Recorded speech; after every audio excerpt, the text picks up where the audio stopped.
ऐसे ही आप सही बच्चे। तो आज की इस वीडियो में मैं आप सही बच्चों को बीवीएम यूनिवर्सिटी में एफओयूपी सेमेस्टर 1 25-29 सेशन में आप सही बच्चे बीए बीएससी बीकॉम या वोकेशनल कोर्स के लिए अगर अप्लाई कर रहे हैं तो आप सही बच्चों को बताना चाहूंगा कि आप सही बच्चों का एडमिशन अप्लाई शुरू हो चुका है। 9 तारीख से अप्लाई शुरू हुआ है और 8 जुलाई को ये खत्म हो जाएगा। हमने एक वीडियो आप सही बच्चों के लिए बनाया हुआ था, लेकिन पता नहीं उस वीडियो में यूट्यूब को क्या कुछ सूझा जिस वजह से यूट्यूब ने उस वीडियो को हटा दिया हमारे चैनल से। ठीक है, तो हमने बेसिकली अभी उसके रिव्यू पे डाला है। तो रिव्यू पे डाला है तो उसे 2 से 3 दिन लग सकता है वर्किंग प्रोग्रेस में, इसलिए हमने आपसे बच्चों ये न्यू वीडियो बना दिया है कि आपसे बच्चे चांसलर पोर्टल पर अप्लाई करना चाहते हैं कैसे कर अप्लाई करना है, पूरा प्रोसेस बताता हूँ। तो वीडियो में मैं आपसे बच्चों को बता दूंगा कि आपसे बच्चे कैसे अप्लाई करिए, क्या रहने वाला है। तो सबसे पहले जान लीजिए 9 तारीख से अप्लाई शुरू हो चुका है, 8 तारीख लास्ट डेट है। पहला सिलेक्शन लिस्ट 14 तारीख को आएगा। उसके बाद आपको फी पेमेंट करना पड़ेगा। माफ करिए, फी पेमेंट बोल रहा हूँ, डॉक्यूमेंट वेरिफिकेशन करवाना पड़ेगा। डॉक्यूमेंट वेरिफिकेशन समय दिया है 15 तारीख से लेकर 28 तारीख के बीच में समय। उसके लिए पेमेंट करने के लिए आपको डेट दिया गया 30 तारीख का समय मिलने वाला है। सेकंड सिलेक्शन लिस्ट जो है वो 30 तारीख को 3 अगस्त को जारी कर दिया जाएगा आपका। उसके लिए आपका डॉक्यूमेंट वेरिफिकेशन समय दिया जाएगा 4 तारीख से लेकर 11 तारीख के बीच में। इसका भी पेमेंट 13 तारीख तक करना है। और फिर थर्ड सिलेक्शन लिस्ट आएगा जो कि 18 तारीख को आ जाएगा आपका, यानी 18 अगस्त तक लास्ट एडमिशन होगा, जिसमें आप सभी बच्चों का अगर आप बीए बीएससी बीकॉम वोकेशनल किसी भी कोर्स में अगर अप्लाई करना चाहते हैं अप्लाई कर सकते हैं। ठीक है, यहाँ पर यूनिवर्सिटी ने बता दिया किस कोर्स किस कॉलेज में कितना कोर्स अवेलेबल है, ये सारा का सारा PDF अवेलेबल है। ये मैं आपको टेलीग्राम ग्रुप पर शेयर कर दूँ, वहाँ से आप देख सकते हैं। फिलहाल आप सभी बच्चे इस वीडियो को देखिए जहाँ पर मैंने आप सभी बच्चों को बता रहा हूँ कि कैसे अप्लाई करना है। यूनिवर्सिटी में बस बीबीएम को सिलेक्ट करिएगा और सब्जेक्ट में सिर्फ याद रखिए मेजर पेपर सिलेक्शन करना, बाकी कुछ भी सिलेक्शन अभी आपको नहीं करना है। इसके अलावा कोई डाउट रहे तो आप हमसे फेसबुक और इंस्टाग्राम पर मैसेज कर पूछ सकते हैं, जिसका लिंक डिस्क्रिप्शन बॉक्स में अवेलेबल है। तो चलिए उस वीडियो को हम शुरू करते हैं जहां मैं आपको बताने वाला हूँ कि किस प्रकार आपको अप्लाई करना है। ठीक है, तो चलिए वीडियो को शुरू करते हैं। सबसे पहले आपको क्या करना है, गूगल पे सर्च करना है चांसलर पोर्टल। जैसे यहाँ पर आपको दिख रहा है, हमने यहाँ पर चांसलर पोर्टल क्या किया, उसका वेबसाइट खोला हुआ है। यहाँ पर आपको क्या करना है, आप अगर पीसी से ओपन कर रहे हैं या फिर अगर आपने मोबाइल से ओपन करिएगा तो यहाँ पर आपको एक यूजर नेम का ऑप्शन मिलेगा, पासवर्ड का ऑप्शन मिलेगा। सबसे पहले आप सही बच्चों ने अभी तक ना ही अपना यूजर नेम बनाया ना ही पासवर्ड बनाया। सबसे पहले एक आपको अकाउंट क्रिएट करना होगा। नीचे आप देख सकते हैं यहाँ पर हमारे राइट हैंड कॉर्नर पे यहाँ लिखा हुआ है do not have an account या साइन अप यहाँ पर। ठीक है, यानी आपके पास कोई अकाउंट नहीं, आपको क्या करना है, साइन अप करना है। तो सबसे पहले आपको इसी ऑप्शन पे क्लिक करना है। जब आप यहाँ क्लिक करोगे तो धीरे धीरे वेबसाइट ओपन होगा। यहाँ पर हमारे ऑनरेबल गवर्नर जी का, श्री संतोष कुमार गंगवार जी का इमेज दिखेगा और हमारे महान चीफ मिनिस्टर श्री हेमंत सोरेन जी का यहाँ फोटो दिखेगा। ठीक है, यहाँ पर आपको क्या करना है, अपना पूरा डिटेल भरना है। डिटेल में क्या क्या चाहिए, आपको अपना नाम भरना है, जैसा कि आप सभी बच्चों का क्लास 10th और क्लास 12th के सर्टिफिकेट में जैसा नामकरण लिखा गया है। मतलब नाम में अगर आपको कुमार लिखा गया तो भैया आप कुमार लिखिएगा, जो भी टाइटल लिखा गया वो टाइटल डाल दीजिएगा। इसके बाद याद रखिएगा, जब भी आप ग्रेजुएशन, पोस्ट ग्रेजुएशन, बीएड या जो भी फर्दर स्टडीज करने वाले, एक ईमेल आईडी अपना 100% अपने पास रखना है, एक मोबाइल नंबर हमेशा रखना। ये दो चीज याद रखिएगा, कैरी करना ही पड़ेगा। ग्रेजुएशन, पोस्ट ग्रेजुएशन, जिसे पीजी कहते हैं, ये हमेशा भविष्य में आपको काम देगा। यहाँ पर आपको क्या करना है, अपना नाम डालना है सर्टिफिकेट में जो नाम है। उसके बाद आपको अपना ईमेल आईडी डालना है, अपना यूजर नेम भरना है। आपका जो भी यूजर नेम, आपको जो भी रखना है, आप अपना नाम रखना चाहो, फोन नंबर रखना चाहो, वो आपकी इच्छा। ए से जेड तक में कोई अल्फाबेट रखना है, 0 से 9 तक में आपको कोई नंबर रखना। उसके बाद जो स्पेशल कह सकते हैं जो स्टार कीज होते हैं वो भी आप रख सकते हैं, वो आपका इच्छा। जैसे यहाँ लिखा हुआ है कुमार डैश, यहाँ 1 लिखा हुआ, इस प्रकार आप रख सकते हैं। जो भी रखना चाहे आप अपने हिसाब से यहाँ नामकरण कर लीजिए यूजर नेम। फिर अपना मोबाइल नंबर 10 अंकों का वो डालना है। अपने लिए एक पासवर्ड सेट करना है, जो भी आपको रखना है इसी प्रकार यही रखना चाहो रख लो, कोई दिक्कत नहीं। कंफर्म पासवर्ड सेट करना है। यहाँ जो कैप्चा दिख रहा है 6+3 = क्या होगा बताइए, 9 हो जाएगा, यहाँ भरना है और यहाँ साइन अप करना है। आपका आईडी बन जाएगा, इसमें आपको कोई दिमाग नहीं लगाना है। तो ये कुछ बेसिक स्टेप थे सबसे पहले आईडी बनाने के लिए। अब क्या करना है, यहाँ पर आपका जैसे आईडी बन जाएगा आप साइन अप कर लीजिएगा और यहाँ से आप चाहे तो बेसिकली बैकअप पे अभी आ सकते हैं। यहाँ पर आइएगा, फिर से अपना जो आपने यूजर नेम रखा था वो डालिएगा, अपना जो पासवर्ड था वो डालिएगा। यहाँ पर जो कैप्चा में जो चीज भरने बोला जाएगा ये भर दीजिएगा और यहाँ लॉगिन करिएगा। जैसे यहाँ लॉगिन करिएगा, यहाँ पहले बोलेगा भैया कैप्चा डालो, तो हमने कैप्चा नहीं डाला तो इसलिए हमें बोला गया। तो 7+4, चलिए हम 11 डाल देते हैं और यहाँ लॉगिन करते हैं। जैसे लॉगिन करेंगे, अच्छा माफ करिएगा वो शायद कैप्चा इनवैलिड हो गया था। ठीक है, 7+7 क्या कर दीजिए, 14 डाल दीजिए। ठीक है, चलिए देखिए ये हो गया, हमारे पे ओपन हो गया। यहाँ पर आप सही बच्चों को A to Z एक्टिविटी बता रहा हूं कैसे करना है। सबसे पहले आपको यहाँ अपना यूजर नेम दिखेगा, ईमेल आईडी दिखेगा, मोबाइल नंबर दिखेगा, ये 3 बेसिक चीजें जो आपको यहाँ पर शो करेगा, ठीक है। और यही आपका काम है। अभी आपको अपार आईडी एबीसीडी कुछ नहीं बनाना है, अभी आपको दिमाग नहीं लगाना है, जितना बोला जाए बस उतना करिएगा। यहाँ लिखा हुआ देख रहे हैं आप लोग, फिल एडमिशन फॉर्म। आपको क्या करना है, अपना एडमिशन फॉर्म भरना है। भैया तो आप एडमिशन फॉर्म भरो ना, आप यहाँ एडमिशन फॉर्म पे क्लिक करो, वेबसाइट ओपन होगा। आपका देखिए फोटो का जो साइज होगा वो सब बता गया कि फोटो का जो साइज होना चाहिए बेसिकली वो विथ में कितना होना चाहिए, 132 पिक्सल होना चाहिए, हाइट में 170 पिक्सल होना चाहिए, ये सब हम लोग बता देंगे। सिग्नेचर इस पे चाहिए, सिग्नेचर मस्ट है ब्लू और व्हाइट बैकग्राउंड। सिग्नेचर के लिए या तो आपको जो पेपर में आप लिखोगे या तो ब्लू पेन से या ब्लू पेन से लिखोगे। आप उस ब्लू पेन से लिखने के बाद उसमें ब्लैक या तो व्हाइट बैकग्राउंड, मैं आपको बता रहा हूँ व्हाइट बैकग्राउंड रखिएगा, ज्यादा सही रहेगा आपके लिए, ठीक है। ये बता दिया गया। 100 KB 10 से लेकर 100 KB का बीच में, यानी चाहे आपका सिग्नेचर हो चाहे फोटो, वो 100 KB का बीच में रखना, 10 से 50 के बीच में बता दिया गया। यहाँ पर हमने क्या करना, ओके क्लिक करना है। यहाँ आप देख सकते हैं पर्सनल इन्फॉर्मेशन भरना है, फिर आपका जो एकेडमिक इन्फॉर्मेशन है वो भरना है, फिर अप्लाइंग फॉर डिसिप्लिन में डालना है, और यहाँ पेमेंट सेक्शन है, आपको पेमेंट करना है। टोटल 4 स्टेप से गुजर के आपका एडमिशन फॉर्म भराएगा, ठीक है। सबसे पहले यहाँ पर आपसे पूछा गया कि अगर आप अनाथ हो या नहीं हो। अगर आप अनाथ हो तो आप यहाँ पर टिक कर सकते हो, और नहीं है तो छोड़ देना, ठीक है। अनाथ हो तो आपको कोई बाहर निकाल सकता नहीं, और नहीं हो और मोस्टली भगवान करे ना ही किसी के साथ ऐसा हो, ठीक है। तो आप क्या करेंगे, यहाँ पर अपना जो भी आपके पेरेंट्स का नाम करें वो भरना है। जैसे मेरा नाम सौरभ चक्रवर्ती, ठीक है। यहाँ नाम आपको हिंदी में भरना है। आप गूगल ट्रांसलेटर का मदद से क्या कर सकते हो, इसे हिंदी चेंज कर लेना। आपको अपने पिताजी का नाम डालना है यहाँ पर, ठीक है। अपने पिताजी का नाम हिंदी में डालना है। माताजी का नाम माताजी का नाम डालना है। माताजी का नाम यहाँ हिंदी में डालना है। आपका जो डेट ऑफ बर्थ वो डालना है। आपका जेंडर डालना है। ब्लड ग्रुप आपका क्या है वो डाल दीजिएगा।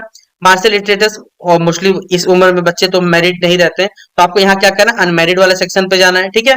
रिलीजन क्या है, हिंदुज्म है, क्रिश्चियनिटी है, जो भी आपका रहेगा यहाँ ऑप्शन दिया हो भर सकते हैं। आपके पास आईडी कार्ड में क्या क्या, अगर वोटर नहीं है भैया आपके पास, तो बैंक अकाउंट का पासबुक हो, कॉलेज आईडी नंबर हो, कुछ भी होगा। वोटर आईडी हो नहीं सकता अभी आपके पास, पैन कार्ड भी शायद नहीं होगा। बैंक अकाउंट का पासबुक नंबर वो डाल सकते हैं, या कॉलेज आईडी मतलब कॉलेज का आपका जो आईडी नंबर वो भी डाल सकते हैं। तो जो भी लगता है आपके पास है वो सारे डॉक्यूमेंट्स आप यहाँ डाल सकते हैं, ठीक है। जैसे मेरे पास पैन कार्ड था तो मैंने यहाँ पर क्या किया, अपना पैन कार्ड का नंबर दिया हुआ है, सेम पैन कार्ड का नंबर डाल दिया हुआ मेरा। आप कॉलेज आईडी कार्ड का नंबर दे सकते हो, नहीं तो बैंक अकाउंट का डिटेल्स का नंबर दे देना। आइडेंटिफिकेशन मार्क्स मतलब आपको पहचाने कैसे जाएगा, भैया मेरे राइट हैंड में एक मोल है, ठीक है, एक छोटा सा काला तिल टाइप का है, इसलिए मैंने यहाँ लिखा हुआ a mole in right hand. Nationality Indian है मेरा। एनआरआई मतलब क्या, हिंदुस्तानी है, ठीक है। तो यहाँ नारायण में क्लिक कर दिया। तो ये बेसिक डिटेल्स क्या भरना है। इसके अलावा नीचे आइएगा तो यहाँ पूछा गया है कि आपके पास झारखंड का जो स्थायी प्रमाण पत्र जिसे कहा जाता है, डोमिसाइल कहा जाता है, वो पास है नहीं भैया, हम लोग पास नहीं है। क्या आप बीपीएल कैटेगरी अंतर्गत, अगर है तो हाँ लिखिए, वरना ना लिखिए।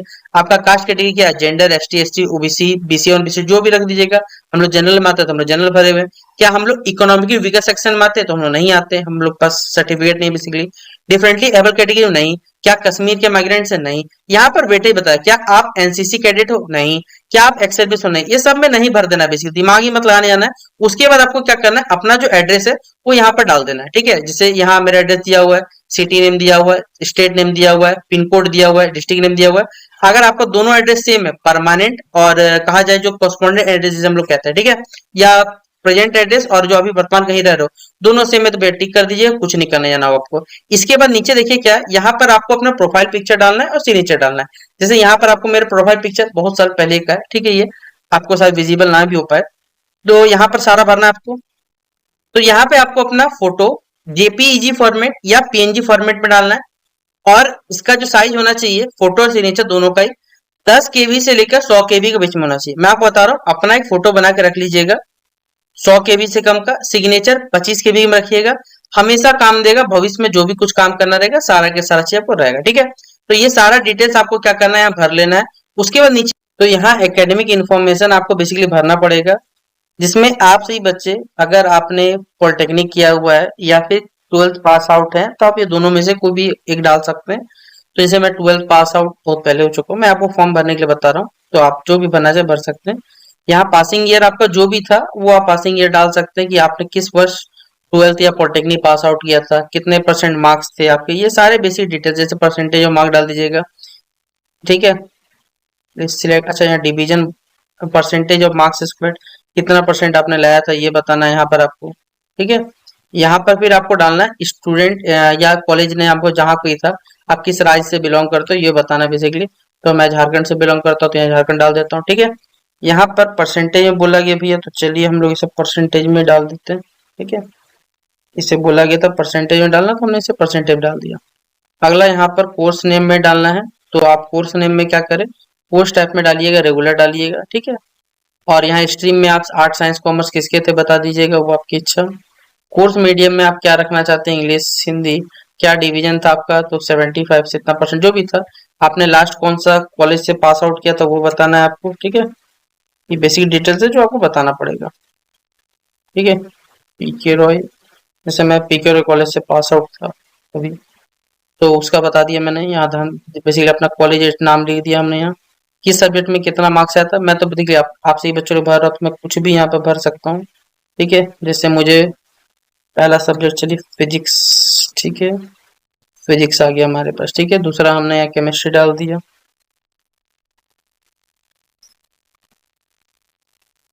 केमिस्ट्री आ गया हमारे पास। तीसरा हमारे पास मैथ्स हमने डाल दिया, मैथमेटिक्स हमारा। एक एक था हमारा इंग्लिश, तो हमने यहाँ इंग्लिश डाल दिया। एक था इकोनॉमिक्स, तो हमने इकोनॉमिक्स डाल दिया, ठीक है। यहाँ पर आपको मार्क्स क्या करना है, परसेंटेज डालना है। आपका जितना भी परसेंट था वो डाल दीजिएगा अपने हिसाब से, जो भी आपका सब्जेक्ट में मार्क्स था, लेकिन वो 100% में निकाला जाता है। तो अपने मन से कुछ भी भर दे रहा हूँ, आप भी अपने हिसाब से आपका जो सीट था, मार्क्स था, उस हिसाब से आपको डालना है, ठीक है। अपने हिसाब से देख लीजिएगा क्या आपका मार्क्सिट मिला हुआ है। यहाँ पर परसेंटेज ऑफ मार्क्स स्कोर, ये बार बार हट जा रहा है, चलिए हम इसे 70%, चलिए 75% में कर देते हैं, ठीक है। यहाँ अगर आपने सीयूटी स्कोर किया तब यस लिखिएगा, वरना नो लिखिएगा, जैसा आपका डिपेंडिंग करता है, तो आप यहाँ डाल सकते हैं, ठीक है। तो आप सीयूटी ले लिए तो सीयूटी, अगर यहाँ यस करिएगा तो यहाँ सीयूटी में जितने सब्जेक्ट्स आए थे, सब्जेक्ट में जितना मार्क्स था, आपने सीयूटी जिस पेपर के लिए किया था, मान लीजिए मैं मान लेता हूँ मैं मैथ्स का दिया था, ठीक है। मैं मैथमेटिक्स का लिख देता हूँ, मैथमेटिक्स, ठीक है। इसमें मेरा मार्क्स कितना आया था, तो मान लीजिए मैं यहाँ पर लिख देता हूँ, तो इतना लिख दिया। अभी एकेडमिक इन्फॉर्मेशन क्या हो जाए, सेव हो जाएगा, तो आपका जैसा डेटा रहेगा आप उस फिलअप कर लीजिएगा, ठीक है। ये सारा बेसिक डिटेल्स हमने भर दिया। यहाँ पर आप एकेडमिक इन्फॉर्मेशन को क्या करना है, सेव। अच्छा, यहाँ पर यूनिवर्सिटी छोड़ दिया, तो झारखंड एकेडमिक काउंसिल हमसे छोड़ दिया था, तो हमने ये भर लिया, ठीक है। अब यहाँ धीरे धीरे तीसरा वाला जो ऑप्शन है हमारा वो ओपन हो रहा है। यहाँ पर कौन से डिसिप्लिन के लिए आप अप्लाई करना चाहते हो ये बताना है। 45% चाहिए, आप जिस भी सब्जेक्ट में अप्लाई करना चाहते हो तो 45 मार्क्स चाहिए, ठीक है। 45 रहेगा तभी आपको ऑनर्स मिलेगा, वरना नहीं मिलेगा। जैसे यहाँ यूनिवर्सिटी सिलेक्ट करना है, तो जैसे मैंने रांची यूनिवर्सिटी सिलेक्ट कर लिया यहाँ पर, ठीक है। आप रांची यूनिवर्सिटी किस कॉलेज में जाना चाहते हैं, वो भी बहुत सारा कॉलेज, रोंडा कॉलेज हो गया, जेएनएच कॉलेज हो गया, केसी भारत कॉलेज, केओ कॉलेज, बहुत सारा कॉलेज है। आपको जहाँ लगता है आप अपने हिसाब से, ठीक है, उस कॉलेज में के लिए क्या कर सकते हो, अप्लाई कर सकते हो, वो आपकी इच्छा। लेकिन कोशिश करना कि उस कॉलेज में जाने की जहाँ पर बेसिकली क्या होता है, हर सेमेस्टर नहीं, ऑड सेमेस्टर में एडमिशन होता है, ठीक है। वो कोशिश करिए। बाकी आपको रेगुलर स्टूडेंट है, डिसिप्लिन स्ट्रीम क्या चाहिए आपको, ठीक है। तो आप साइंस के स्टूडेंट है तो आप प्रेफर करिए natural and physical science. Subject name में क्या रखना चाहते, किस को ऑनर्स करना चाहते हो तो फिजिक्स को कर सकते हैं। अगर आप मैथ्स लेना चाहते हो तो यहाँ पर आपको मैथमेटिक्स स्टैटिक वाला चुनना पड़ेगा, तब देखिए यहाँ पर आपको आएगा मैथ्स का ऑप्शन आएगा, ठीक है। जैसा रहेगा आप अपने हिसाब से यहाँ सिलेक्शन कर सकते हैं। उसके बाद यहाँ पर आपको डिसिप्लिन यानी ऐड करना है, तो आप यहाँ से ऐड कर सकते हैं, ठीक है। आप यहाँ क्लिक करें, please subject at least one subject combination, ठीक है। यहाँ पर आप क्या कर सकते हैं, आपको बेसिकली अभी फिलहाल क्या करना है, यहाँ टिक करना है इस बॉक्स में। आप टिक करिएगा तो फिर और ऐड करना चाहते छोड़ सकते हैं, ठीक है। यहाँ देखिए और ऑप्शन हो गया हमारे पास। फिर अच्छा ये फिर से ओपन हो गया, लिखा if discipline added and not, अच्छा यहाँ पर ऐड करने वाला अलाउ नहीं हो, वो बोल ही दिया यहाँ पर, ठीक है। तो आप जो भी बेसिकली भरना चाहें वही सब कुछ हो गया हमारे पास। हमने फिर से क्या किया, चलिए इसको हम लोग यहाँ पर सेंड, आप फिर से चाहे तो भर सकते हैं, वरना सेव एंड वेरीफाई पे क्लिक करके रह देख सकते हैं। देखिए ये हमारा फॉर्म हो गया, भरा गया, ठीक है। पेमेंट स्टेटस अभी हमने पेमेंट नहीं किया, ठीक है। कंफर्म एंड सबमिट पे क्या करना आपको, आप यहाँ पर मैं आपके द्वारा सारा जानकारी सही है, ठीक है, सब कुछ बोल दिया गया, फल ढिमकाना जो भी बातें था वो सब कुछ सही है। यहाँ पर आपको क्या करना है, कंफर्म एंड सबमिट पे क्या करना है, क्लिक करना है। बोल दिएगा सारा बॉक्स पे आपको टिक करना है, तो चलिए यहाँ टिक कर दीजिए, ये भी टिक, ये भी टिक, सारे बॉक्सेस पे आपको टिक मार देना है, ठीक है। यहाँ हमने सारा बॉक्सेस पे टिक मार दिया। आप अब क्या कर सकते हैं, कंफर्म करोगे तो अब आपका फॉर्म हो चुका है कंप्लीट। अब देखिए यहाँ पर पे नाउ का भी ऑप्शन दे रहा है, अगर आप पे नाउ पे भी ऑप्शन पे जाना है तो देखिए सब्जेक्ट देखना है तो आप यहाँ से देख सकते हो, पेमेंट स्टेट देखना है, पेमेंट करना है तो भैया पेमेंट यहाँ कर सकते हो, फॉर्म देखना है तो फॉर्म यहाँ प्रिंट आउट कर सकते हो। जैसे पेमेंट नाउ पे करोगे तो यहाँ पर आपको 1000 रुपये लगने वाला है, ठीक है। तो यहाँ बता दिया, हर यूनिवर्सिटी हर कॉलेज का पेमेंट अलग अलग था, ठीक है। तो आपको साथ लगेगा, करना चाहो तो यहाँ पर क्या कर सकते हो, बता दिया गया। प्रोसीड करना चाहो प्रोसीड कर सकते हो, बाकी डिटेल्स भरना पड़ेगा। तो आप यूपीआई करना चाहो, आप अपने एटीएम से भरना चाहो भर सकते हो। तो इस प्रकार आपसे बच्चे क्या कर सकते हैं, अपना यूजी एडमिशन 2025 का फॉर्म फिलअप कर सकते हो। यहाँ पर प्रिंट आउट निकालना चाहो तो निकाल सकते हो। देखिए यहाँ पर प्रिंट आउट भी आपका आ जाएगा, पीडीएफ आ चुका है हमारे पास। तो हम लोग इसे पीडीएफ को क्या करते हैं, ओपन कर लेते हैं। देखिए ये पीडीएफ हमारा ओपन हो गया, जहाँ पर सारा बेसिक डिटेल्स बता दिया गया। तो इस प्रकार आपसे बच्चे यूजी एडमिशन 2025 झारखंड किसी भी यूनिवर्सिटी में करवाना चाहे, आपने सीयूटी दिया है नहीं दिया, अप्लाई करना चाहते हैं, आप यहाँ से अप्लाई कर सकते हैं, ठीक है। तो ये सारा अपडेट आपको यहाँ पे मिल जाएगा। तो इस वीडियो को जितना हो सके अपने सभी दोस्तों के साथ आप लोग शेयर कर दीजिएगा। बाकी मिलते हैं इस वीडियो पे, तब तक के लिए जय हिंद।